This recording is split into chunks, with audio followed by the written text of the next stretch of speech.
dal 22,9% registrato a settembre 2018 al 23,43% di ottobre dello stesso anno. La percentuale di raccolta differenziata a Favara, a cavallo tra questi due mesi, è salita di appena mezzo punto percentuale. Il Dipartimento regionale dell'acqua e dei rifiuti ha aggiornato, al mese di ottobre, i dati sulla raccolta differenziata dei comuni siciliani. Facendo una media sui risultati raggiunti in termini di differenziata da gennaio a ottobre del 2018, Favara resta ferma al 20% insieme a Militello Rosmarino, centro della provincia di Messina, e su 390 comuni siciliani si piazza nella parte bassa della classifica, in 327esima posizione.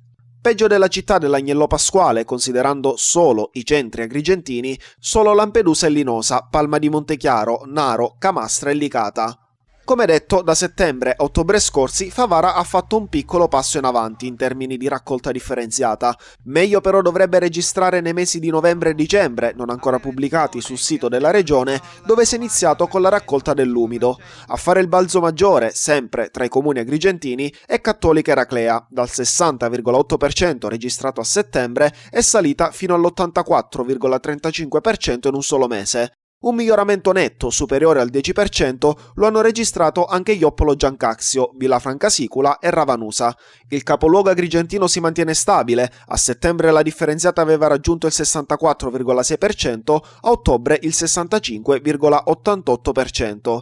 A perdere di più è stata invece Aragona, scesa da un 71,9% registrato a settembre 2018 a un 59,33% registrato il mese successivo.